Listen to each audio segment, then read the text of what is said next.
Bible around to somebody. If you just want to see him run around the sanctuary, raise your hand anyway. All right, if you would, please join me in 1 Corinthians chapter 7. We're going to pick up in verse 25. I see some new faces this morning. Welcome to Calvary Chapel, Baker City. So just to develop our context with where we are in this corrective epistle sent to the church in Corinth, we're just kind of going to back up a little bit. In chapter 1, we kind of get our, as we normally do, especially from Paul, we get our grand introduction. Paul, and we see this in between Acts chapters 16 and 18, or chapters 16 and 19, Paul establishes the church in Corinth. Paul spends 18 months in Corinth. In the grand kind of scheme of things, that's not a lot of time. How much can you cover in 18 months? You're going to have how many questions as you're, after 18 months? Well, essentially, that's what happens. Several years later, while Paul is in Ephesus, Paul receives a letter from the household of Chloe. We don't know who Chloe is. The household of Chloe is probably, can't really say for certain, so there's really no reason to be dogmatic about it, but the household is probably a home church that is in Chloe's house. That's kind of, most commentators go that direction because that's just the thing that makes most sense. The church is met in homes because until I think the 3rd century, there wasn't really any buildings established for the purpose of gathering as a church. So Paul receives this letter from someone in Chloe's household for 2 reasons. It's generally pretty easy to break 1 Corinthians down in half. The first reason is what we discussed in chapters 1 through 6. It was reported to Paul some of the issues, some of the failures of the church that is in Corinth. So Paul spends the first 6 chapters dealing primarily with 4 different issues that the church was failing in.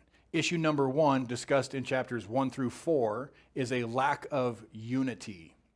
There is quite a bit of division for a number of different reasons that were taking place within the church. The second issue, the second failure, is given to us in chapter 5. They had failed to discipline sin and immorality. They had failed to confront sin and immorality in the church. Issues 3 and 4 are given to us in chapter 6. They had failed to settle personal disputes. Did the kids leave? I'm glad Josh and Shereen are on point because I completely forgot this. I was going to make them sit through this thing all over again. They had failed to resolve personal disputes. And the 4th issue, also given in chapter 6, they had failed essentially to practice purity in the church. Chapter 7 last week starts us in basically section number 2 of 1 Corinthians. And you see in verse number 1 of chapter 7, now concerning the things which you wrote to me. So we can see pretty clearly that Paul is now going in a completely different direction. He's kind of resolved, or at least in his letter, had sought to resolve the issues in the church. The second half is just general questions. Some practical questions, like chapter 7 dealing with marriage. And we're going to make our way to more theological questions, like the resurrection. Chapters 8, 9, and 10 are largely dealing with Christian liberties. What we're dealing with in the next 3 chapters are things which is just kind of neat. It makes the section much easier to discuss. They're questions or issues that we have now. Even in the Christian marriage, even in the Christian singleness, do we have issues in those 2 fronts? Yeah. That's why we have premarital counseling. That's why we have counseling after the fact that we are married. But they have other questions that I still get asked. Is it okay if I eat this? That one less. Most people I don't get that one very much. But can I drink this? Or can I watch this? Paul is receiving these questions because it's not something that's really covered in the Word at their time. Paul and the rest of the apostles done this amazing work in the Spirit. When they were teaching and building up churches, the foundation was laid out of teachings from the Old Testament. One of my favorite examples is in Acts chapter 17, the Bereans. They received the word, but they weren't just going to take it as gospel. It's a fantastic passage because you know what? They received the word with all like readiness. They were just eager and they were just eating up the stuff that Paul was teaching them, as we should. However, they went back and pored over the scripture to make sure Paul wasn't just giving them some kind of hokey message. They went back and studied the word to make sure what Paul was saying was true. That's kind of an encouraging little piece. But you have to remember, what word did they go back and study? Genesis through Malachi, essentially. That's what they had. They went back to prove Jesus in the Old Testament. They couldn't go to the letter of Ephesians. Let's go something older. The epistles of John, 1st, 2nd, and 3rd John. They couldn't just flip over to 1st John to validate something they're being taught from Paul's first letter to the Corinthians because it hadn't been written yet. So they're sending those questions to Paul. That brings us to chapter 7. Chapter 7, all 40 verses of it are dedicated to marriage. It's important to keep in mind as we go through this, and we'll rehash a little bit of what we did last week. He's writing it to the church. He's writing it to those who are following Jesus. In verses 2 through 9, the primary principle that he is getting at, if you are single, do not act like you're married. If you are married, do not act like you're single. It's when we do one of those two things that really starts to get us in trouble. In context, what Paul is dealing with, there was Christian couples, whether they were Christians before they got married or they became believers after they got married, but they came to this mentality, well, we shouldn't engage physically within our marriage because it's going to make us more holy. It'll allow us to better pursue the Lord. Paul is saying, do not withhold from one another. Because when you withhold from one another, you're opening yourself up for attack. It's not making you more holy. You're just going to be more tempted. And Paul says, within the marriage,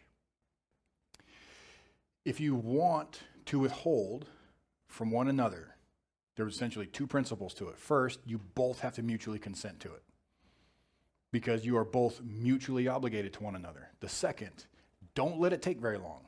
Don't withhold from each other very long, for example, for prayer and fasting, or you're going to open yourself up for attack. So that's the first group that Paul is dealing with. The second group, speaking specifically to believers in verses 10 and 11. Now to the married I command, yet not I but the Lord. Again, meaning this is something that Jesus very specifically talked about in his ministry. A wife is not to depart from her husband, and a husband is not to depart from his wife. Why does Paul throw that out there? In context, what he is dealing with is he has two married couples that come to this mentality. It would be best for us to be able to serve the Lord if we weren't married. Because then I don't have to be devoted so much to you. I can fully commit myself to the Lord. You don't have to devote yourself fully to me, and you can better pursue the Lord if we're separated. Paul is saying, don't do that. And he uses essentially verses 17 through 24 to enforce the point that God can use you wherever you are called, whatever your station is in life, God can use you there. So he's basically stopping them from making this knee-jerk reaction because of some of the teachings, which we will cover, some of the teachings that were going around the region at the time. Verses 12 through 16 addresses a third group. And this third group is a married couple, and at some point, one of them becomes a believer. So now they're in an unequally yoked relationship, and that is hard. And it's easy to get to that point. It's like, Lord, I love you very much, and I want to do everything I can to do the things you want me to do, to worship and to be in fellowship. But my spouse, oh my goodness, what a dead weight. Can't I just get rid of that spouse because they're not a believer and pursue a spouse sometime that is a believer? And Paul here lays principles for that one as well. He's like, you know what? If the unbeliever is willing to live with you, and we see that concept of peaceably, then you are not to depart from the unbelieving spouse. But if the unbelieving spouse does depart, then they go, you're free from your vow.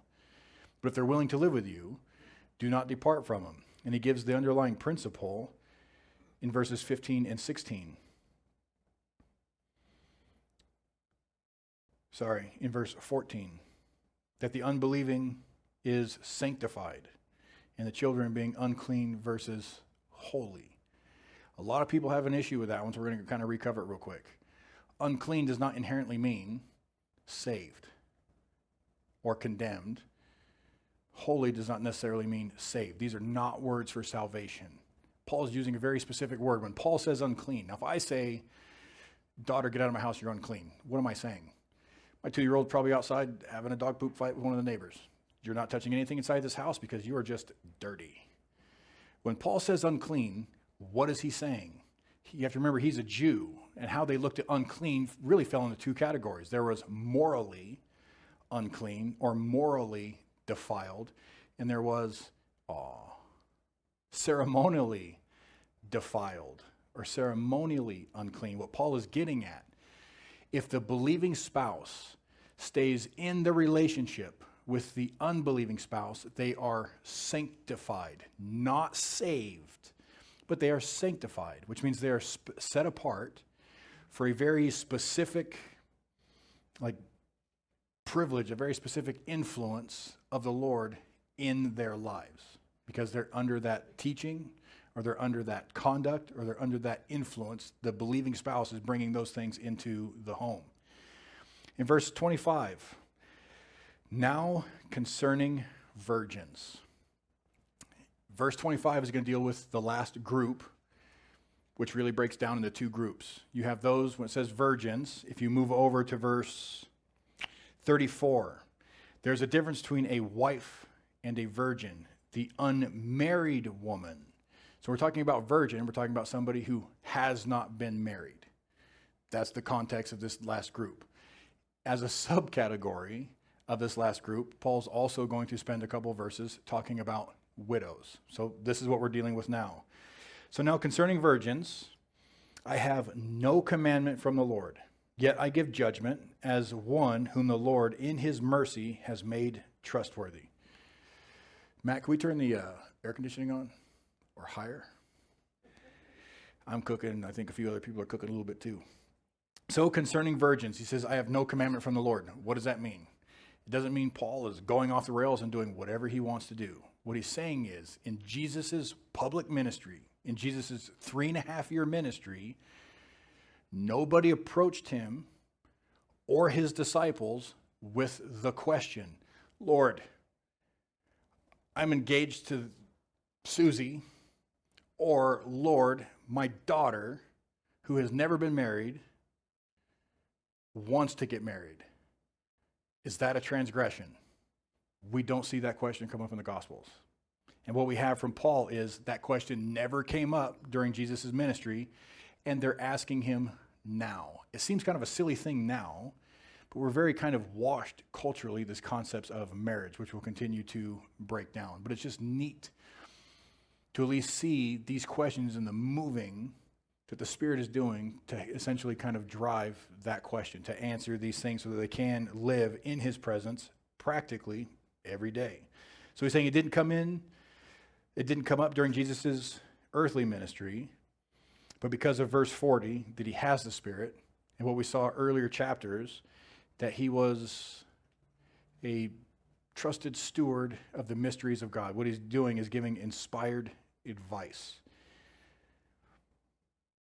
And as a side note, completely unrelated to the text, at the end of verse 25, I want to use it as a piece of encouragement. It's in his mercy that he was made a trustworthy steward. That is really important for us. Because while we do know the prior history of Paul, we got to read in Acts where Paul was also called Saul of Tarsus and was a very heavy persecutor of the church. So we're going to table that one. But if we look at the history, the background of Paul, we know that he was a Jew, we know that he was a Pharisee, and we know that he was raised at the feet of Gamaliel, a very strict teacher of the law. Basically, Paul knew the word. Paul was very educated. That is not what qualified Paul for the ministry. That is not what qualified Paul to be a trustworthy steward. We see that it's in his mercy. In his grace, Paul received something that he didn't deserve. It's important for us. It helps us with our perspective. It helps us with our focus, because we typically do one of two things. We either puff up or become very, I don't know what the word is. I'm going to go with braggadocious, because that's the one that's in front of me right now. We get this mentality, it's like, you know what? I'm super educated. I'm handsome. I talk really well. As soon as words just fall from my mouth, people just seem to, Lord, why are you not using me as a teacher? Why are you not using me as a pastor? Why are you not using me for these things? I am like your greatest gift to this fellowship. And we can see how that kind of puffs up. But we forget the calling is because of his mercy and his grace, not because of our achievements. On the other side of the coin, it's easy to have a very negative, what we like to call a false humility. We have this negative outlook. It's like, Lord, you can't possibly use me, because I haven't done this. I haven't done that. I'm not overly qualified. I'm not super educated. Lord, you can't possibly use me. Both of those mentalities are wrong. We see that these giftings and this calling, especially for Paul, who has a pretty dark background, it is because of the Lord's mercy. It is because of the Lord's grace. So, verse 26, what Paul is going to do, this whole section, the last 15 verses, Paul is going to give 3 reasons as to why it's better to be single. That is how Paul is going to explain the last 15 verses. 3 reasons. Those 3 reasons, which we'll have up here on the board for you, is the first reason is tribulation and persecution. The second reason, because we only have a little bit of time. We have a short time here. And the third reason is distraction. That is essentially how Paul is kind of building his thought process for remaining single. So verse 26, I suppose, therefore, that this is good.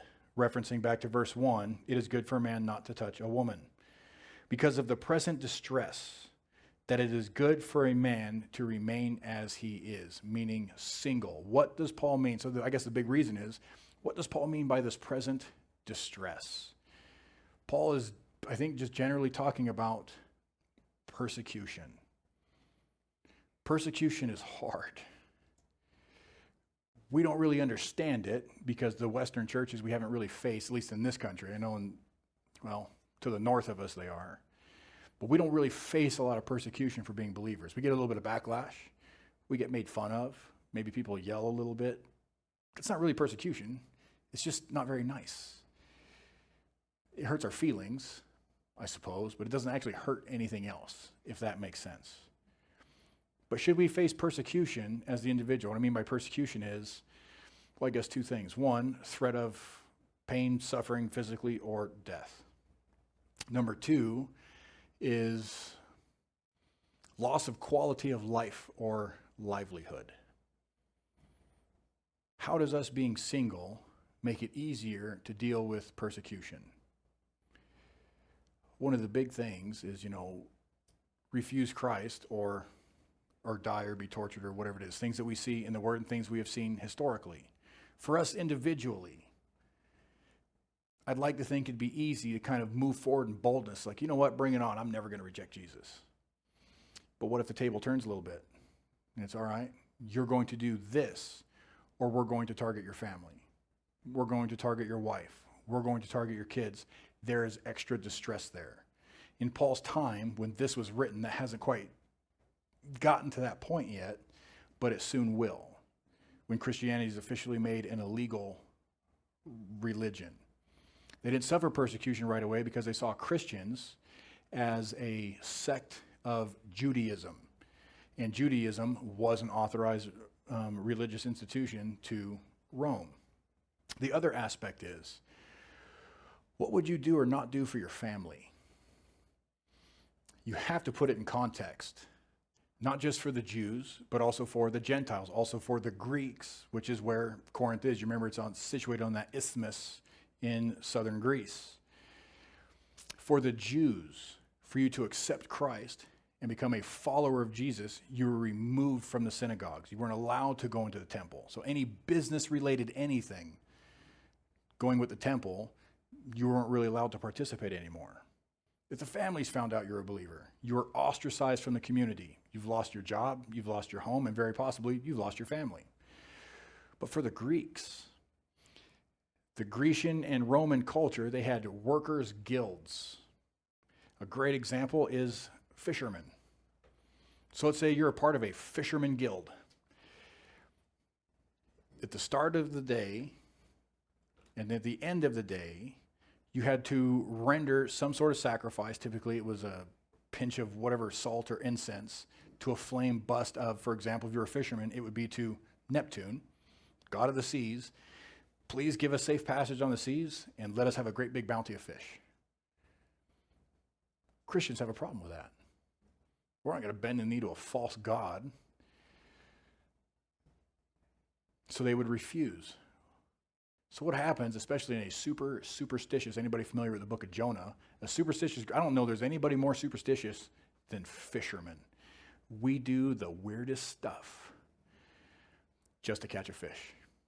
Between the socks you never wash, or your favorite hat, special underwear, we've got it all. You don't break superstition, period. Military members are also the worst. Charms.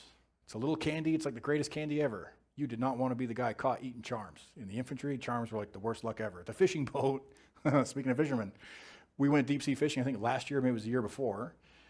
And before you got on the boat, every person, like the crew that worked on that boat, they made sure nobody was bringing a banana onto the boat. Bananas are just bad juju, and they do not like it.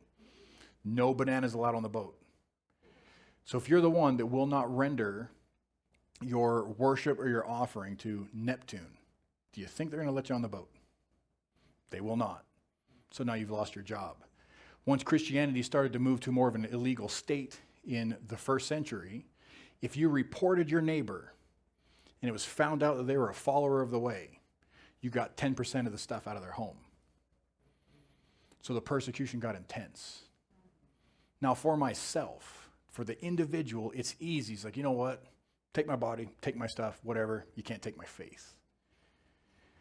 But once it starts affecting your children, once it starts affecting your wife, I can only really speak for me as a husband, like we're the protectors or the guardians or the whatever for the home. What are you not going to do? What will you do to protect your family? So reasoning number one, Paul says, for tribulation and persecution's sake, it's better to remain single.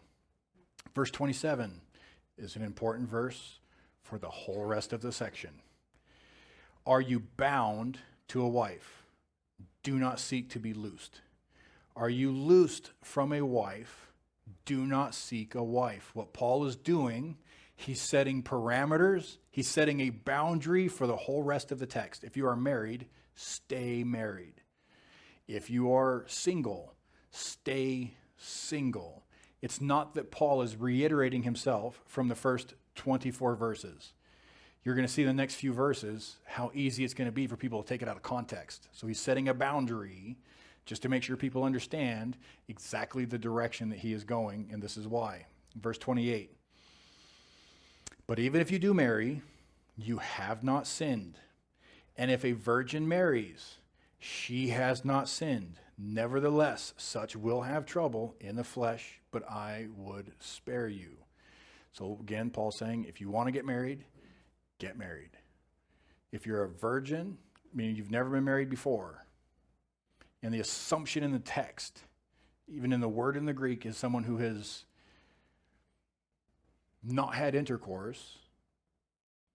If you want to get married, you're not defiled, it's fine, go ahead and get married, but I would spare you. I would spare you from trouble in the flesh. You have to understand, single and married alike, you're going to have trouble in the flesh.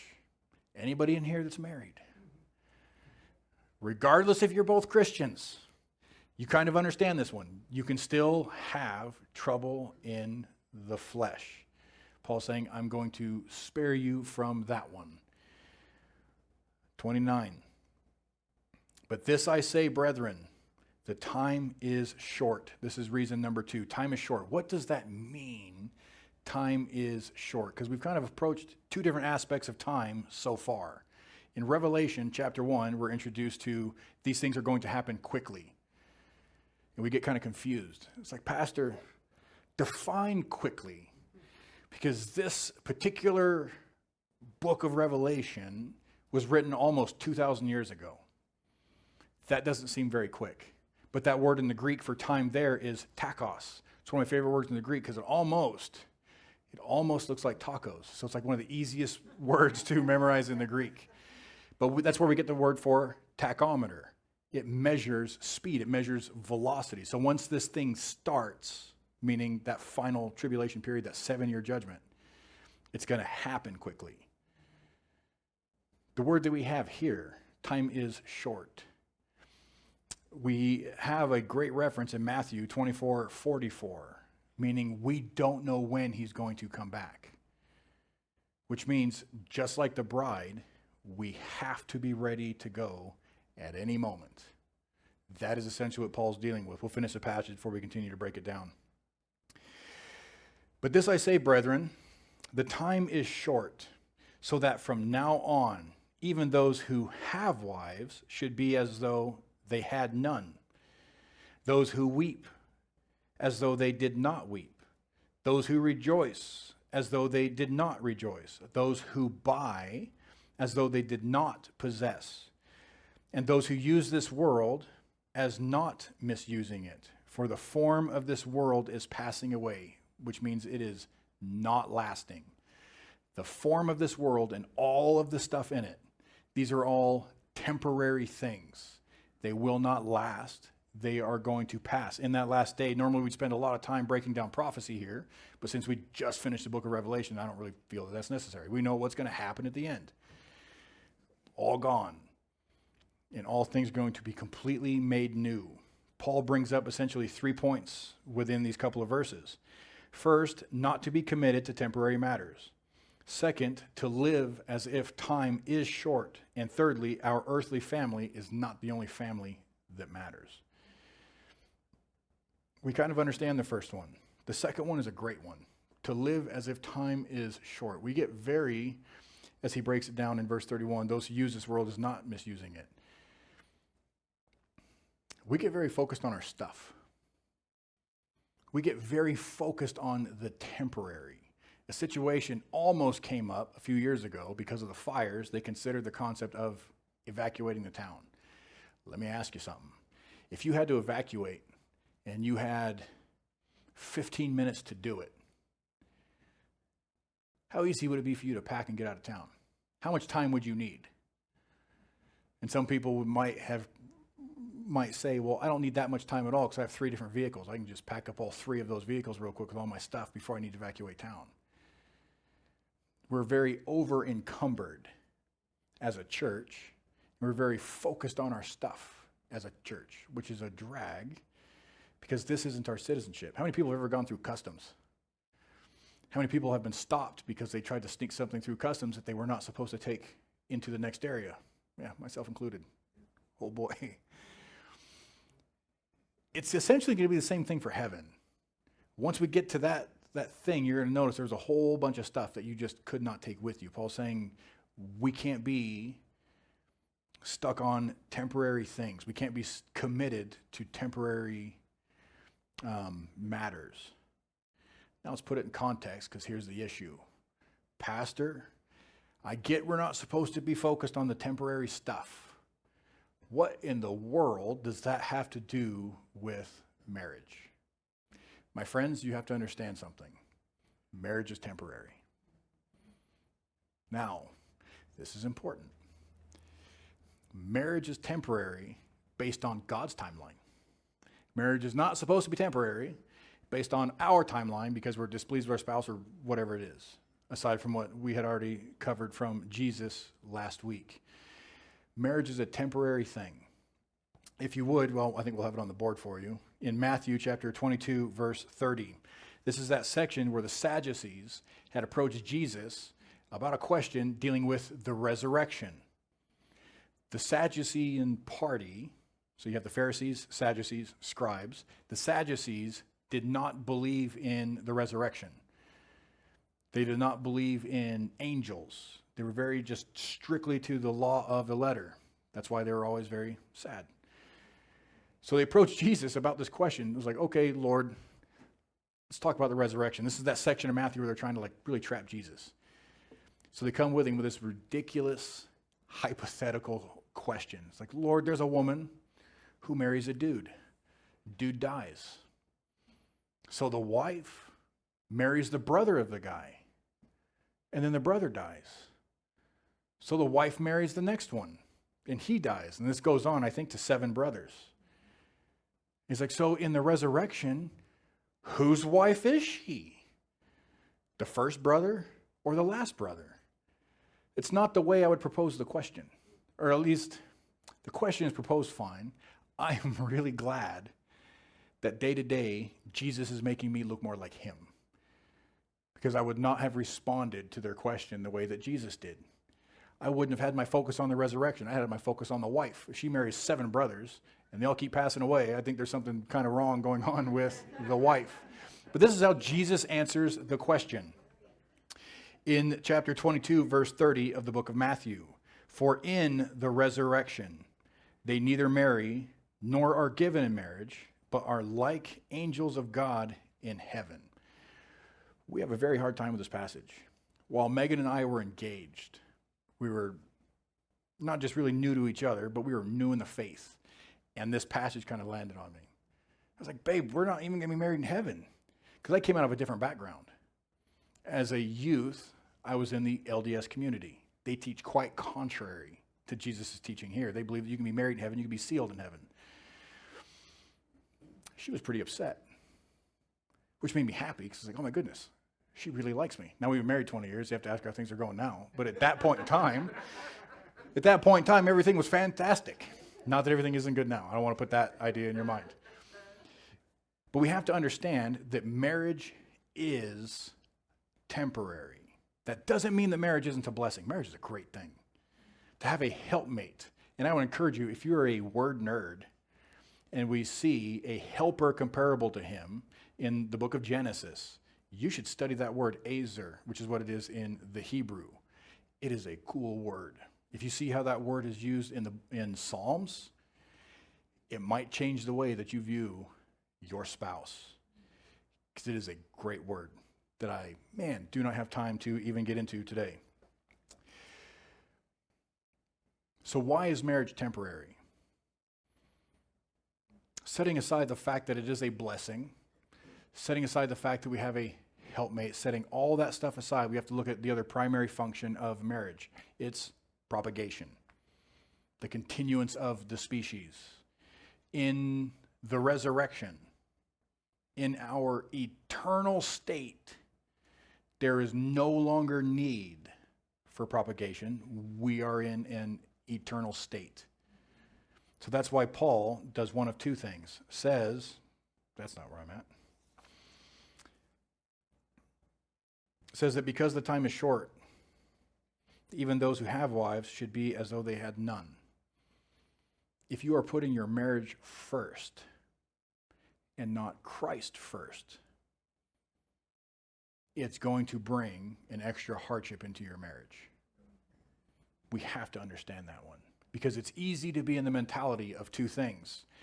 As the husband, and this is just a general statement, so please don't take it the wrong way, but for the husband, like my sole purpose, because we're just kind of like a purpose-driven, like we're a mission-oriented, just a group of people.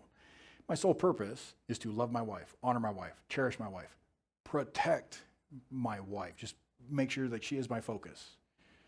And for the wife, typically, not always, but typically it's easy for the spouse to find their identity and purpose in their husband.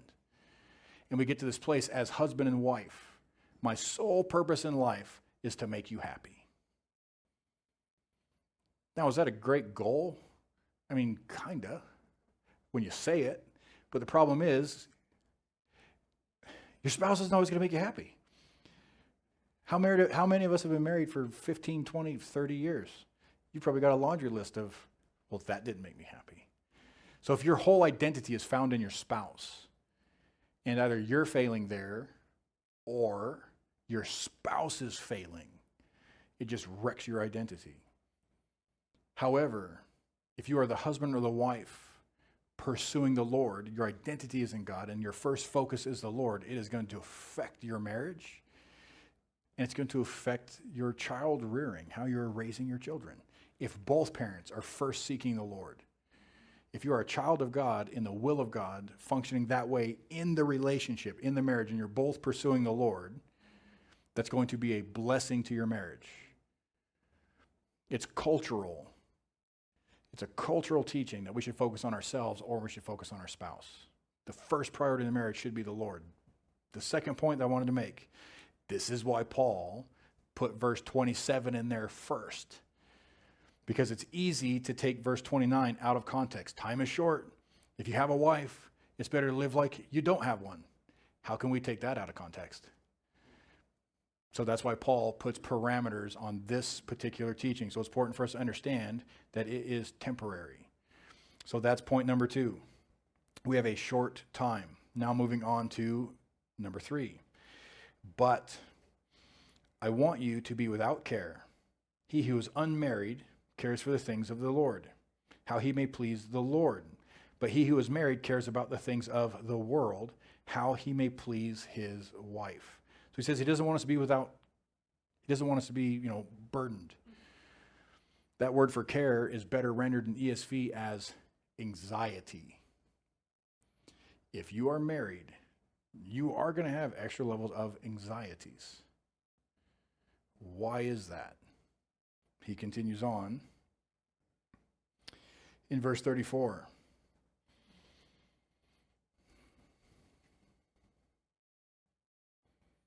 There is a difference between a wife and a virgin. The unmarried woman cares about the things of the Lord, that she may be holy, both in body and in spirit. But she who is married cares about the things of the world, how she may please her husband. What we're dealing with is distraction. If you are not married, where can all your focus go? It can go to the Lord. If you are married, not all of your focus can go to the Lord. Paul makes it very clear here. You cannot abandon the duties and the relationship of your spouse, of your family. It is split tender. That's where some of the anxieties come from. And this is something that I've had the ability and the blessing to be able to witness firsthand. My last deployment, if you will, we went to the Republic of Georgia. Tiny little country just south of Russia. We went over there to do some training, and I was only gone for 8 weeks. It shouldn't have been a big deal. I was already used to it. Before then, I'd already done 4 tours to both Iraq and Afghanistan. Those tours, instead of being 8 weeks, they're 7 months or 9 months or 12 months, like my last one. They never bothered me. I preferred my duties. Loved it. But when I went to Republic of Georgia, Kaya had been born. And Kaya was only a few months old. They're still in that like adorable phase. Before they turn 12 and they're in the back talky phase. So while I was deployed, I found myself really missing my family. And when I got home, after the 8 weeks, I told my wife, I was like, I think I'm done. It's time for me to leave the infantry. I want to do something, either leave the Corps or find some other billet or role to where I don't have to deploy so much because I want to be here with my family. I ended up getting out of the Marine Corps, and I really swore to myself, never leaving the country again. I still hold that thing. I'm not doing very well with it, but it is what it is. I started working a 9-to-5 job, loved it, and I was asked to do a mission trip. The only way for me to do the mission trip was to use up all 2 weeks of my family vacation time that I have. Platt, the way that it works out, if you're there in January, you can use up all your vacation time for the year. You just can't take any more vacation time, and if you quit, you got to pay it back. We know that deal. So I used my vacation time to go to Africa and kept in the grind, working 2 or 3 jobs just to keep us afloat. Year 2 came around. I was asked to go to Mexico for 2 weeks. So I used all 2 weeks of my personal vacation time, and I went to Mexico. By this time, Sai was born, my son, my second. And I started to notice even though Megan and I were both pursuing the Lord, both of us were teaching, I was pastoring, we're helping to plant a church. We're very involved in the things of the Lord, and we're very involved together. However, I was taking from one bucket and putting it into another bucket. And I was essentially starving my family, that gap that I should be in. So I decided the 3rd year no mission trips, no going to Israel, no going to nothing.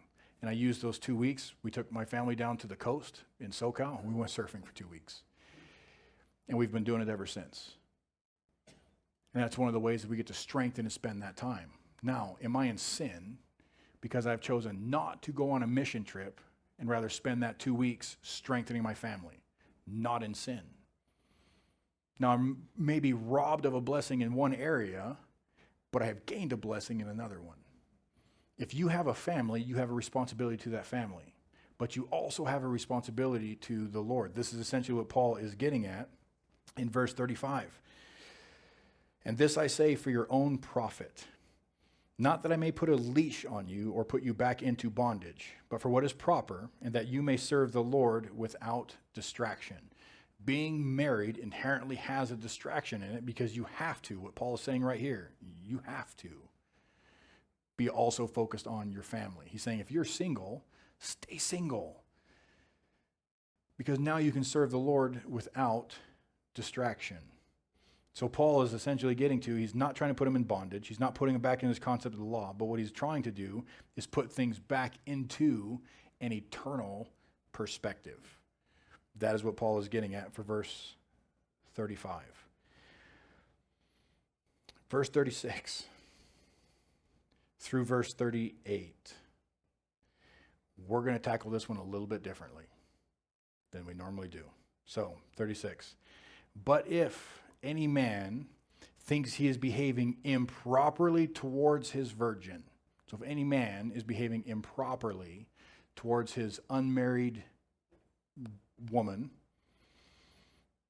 if she is past the flower of youth, and thus it must be, let him do what he wishes. He does not sin, let them marry. Nevertheless, he who stands steadfast in his heart, having no necessity, but has power over his own will, and has so determined in his heart that he will keep his virgin, does well.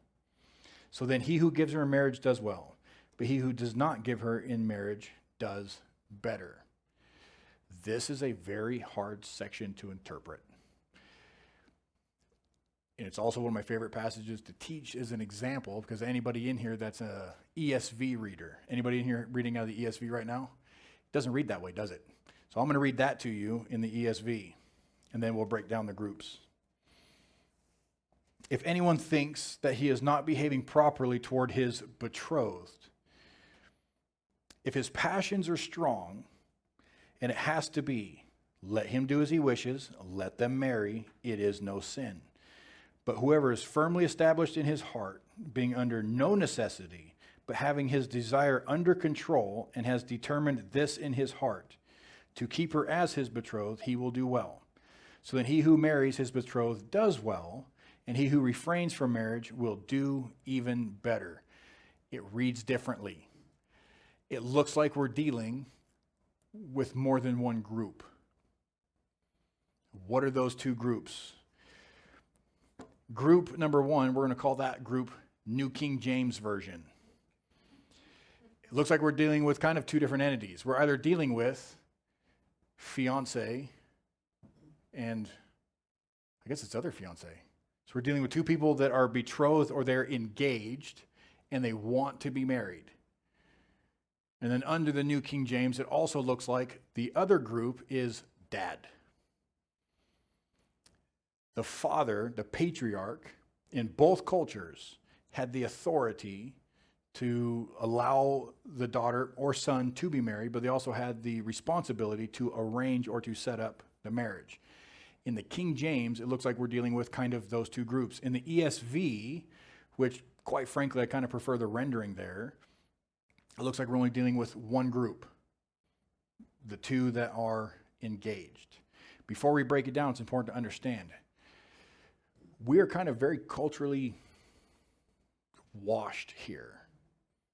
We use our engagement as like a trial run, a trial period. We're going to be engaged. We'll set the date out for a year or 2 years just to see if we kind of mesh a little bit. If we don't get along very well in our engagement period, that means we probably won't get along in the marriage period, we can just call it off. You give me back the engagement ring, we're going to shake hands, everything's going to be okay. That's not how they viewed the engagement period in ancient society. Even in the Jewish culture, if you were just simply engaged, you're just simply in that betrothal period, it required a certificate of divorce just to break the engagement.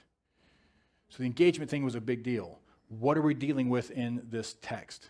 Two people, whether they're believers before or became believers after the betrothal period, are now at this stunted place. What do we do now? If it's more holy to be single, do we try and find a way to break off or to nullify the engagement, or do we get married? Because there was a lot of bad teachings that were circulating the area that were stopping people from being married.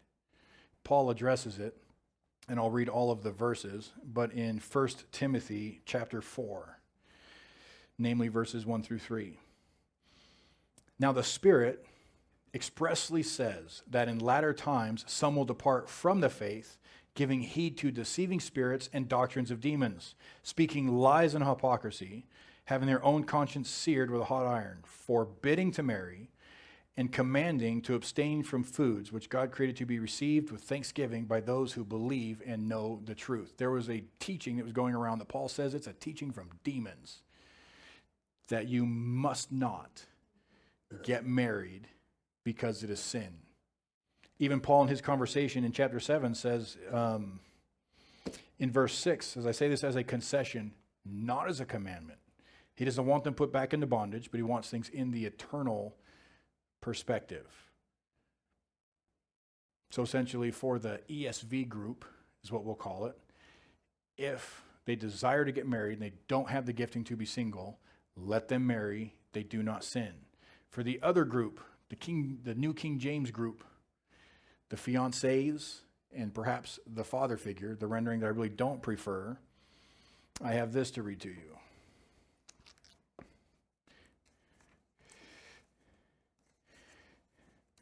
Which is quoted from David Lowry. Paul then gave advice to a father who in the first century culture exercised great decision-making authority in matters affecting his family.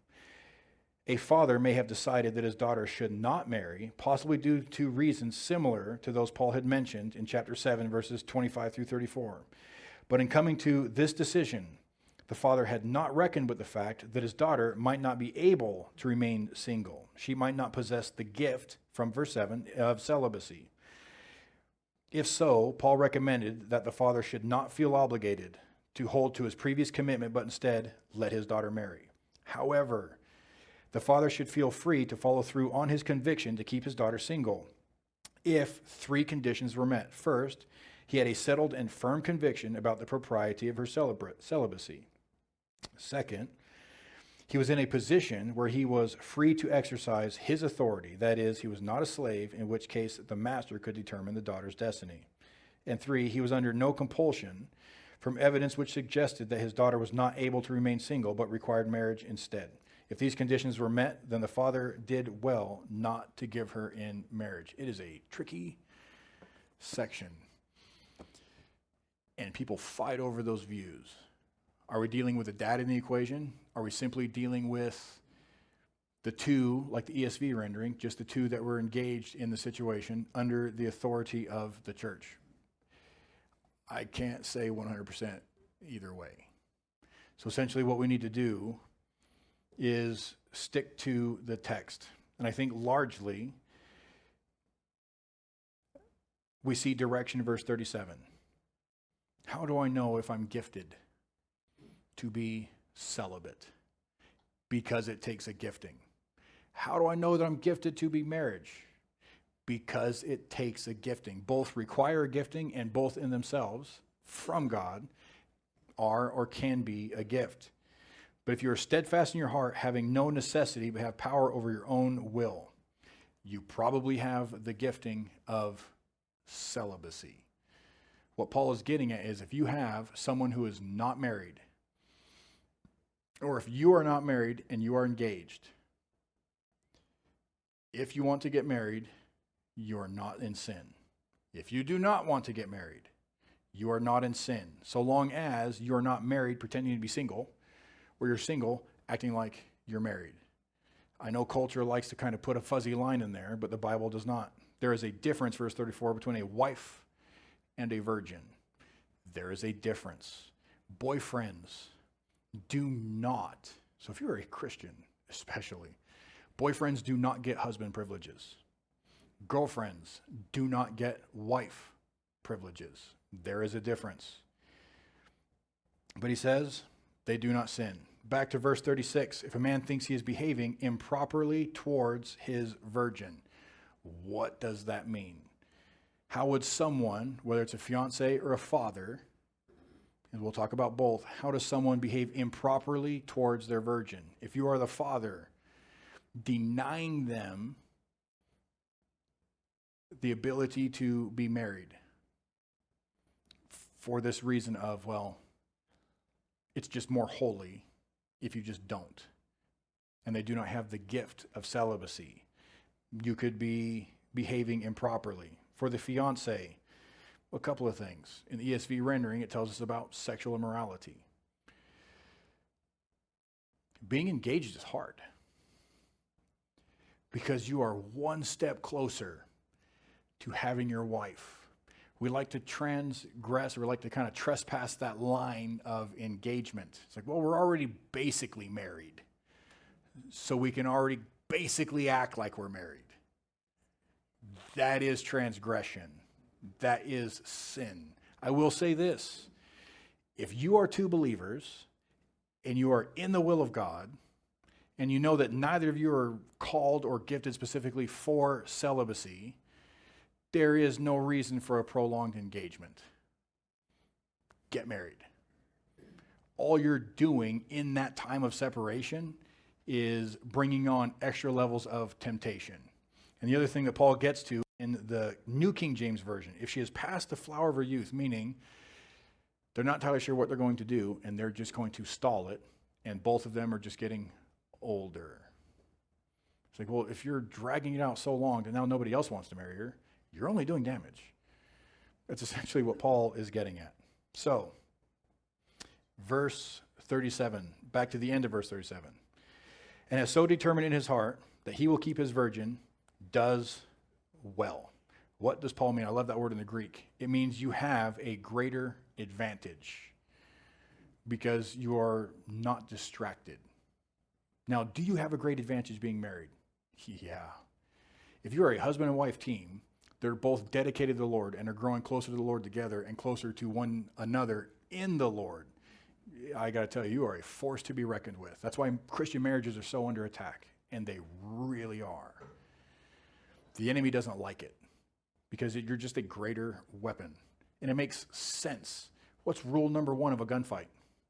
Bring your friend who also has guns. That's essentially less kinetic in the marriage, but you kind of get the point. You have a teammate as you are pursuing the Lord together. You are far less alone in this journey than others. But Paul says you have a greater advantage. You have a greater advantage if you're single, because now all of you can be poured into and dedicated to pursuing the Lord. But it's important to remember verse 27, if you're bound, do not seek to be loosed. If you are loosed, do not seek. Verse 39. I'm sorry, well is not that word, Chrison, but he who does better, verse 38, that is Chrison. That is the greater advantage passage. Verse 39. Now he's moving from those who have never been married to those who have been married, but their spouse dies. That is a question that has come to Paul. So it's the same category, just a different question. The question going to Paul is, hey, there, Apostle Paul. I used to have a wife, or I used to have a husband, but they have died. Am I allowed to remarry? That's what he's dealing with. Verse 39, a wife is bound by law as long as her husband lives. But if her husband dies, she is at liberty to marry whom she wishes. Husband dies or wife dies, they're free to marry as they wish. However, only in the Lord. What does that mean? Do not become unequally yoked. You are allowed to remarry, but you have to marry someone that is in the Lord. You have to marry somebody that is a believer. Otherwise, you do transgress, 2 Corinthians chapter 6, verse 4, not to be unequally yoked. Essentially, you are asking and begging and pleading to have extra levels of anxiety, stress, and persecution within your relationship. Verse 40, but she is happier if she remains as she is, according to my judgment, and I think I also have the Spirit of God. Paul understands that he is under the inspiration of God. There's a lot of buts there. A lot of buts. In the last 15 verses, we see the word but. Again, I'm a Marine, so you might want to recount it, but we see the word but 9 times. So Paul has his stance. And it almost, to some people, they see it as, well, Paul is anti-marriage. Because he starts off verse 1. It is good for a man not to touch a woman. Why does Paul say that when he understands that marriage is from God? It's an institution created for the Lord, created by the Lord for us. So why does Paul seem like he's very anti-marriage? It's not that he's anti-marriage. He's pro-Jesus. We have to be completely sold out for Jesus. If it's easier and better for us to do that while we're single, stay single because it's Jesus. He is not the temporary. Jesus is the eternal. If it's better for us to be married and we are pursuing Jesus, you are not in sin. You are free to marry. Paul is very Jesus-focused. If you're in an unequally yoked relationship, it is hard.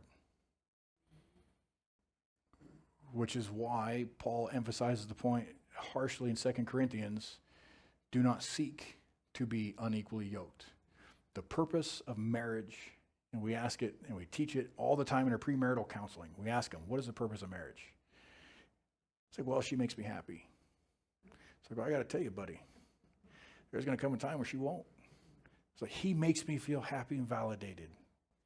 There's going to come a time when he won't do that because we all make mistakes. The purpose of marriage is holiness. And we see it in the book of Genesis because we still have a responsibility to the Lord. I'm not saying your spouse can't make you happy. I can't say that your spouse does not make you feel validated or loved or important. That is in a way a function within the marriage. But as soon as we start removing Jesus from the marriage, if we're not both sold out for Jesus in the marriage, you're asking for problems.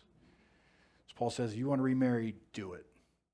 But only in the Lord. They have to be a believer. If you are a Christian, you're marrying someone who is not a believer. Not just, oh yeah, I went to church once. But someone who loves the Lord. You are in sin. But Paul also says this, it's better if you remain single because you can pursue the Lord more. For some marriages that hurts. For some, not marriages, but for sometimes us in our marriage, some of these words really hurt. It's like, man, we get to this place. I could be more holy if I was single. No. God is going to use you exactly where you are. Here's the thing. You both together should be sold out for Jesus.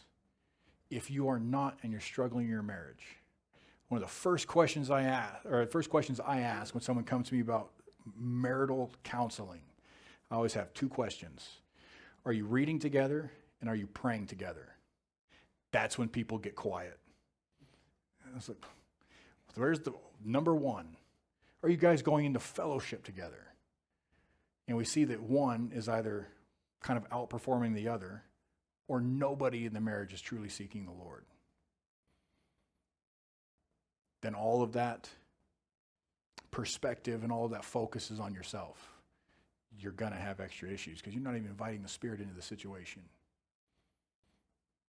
If you're single, be sold out for God.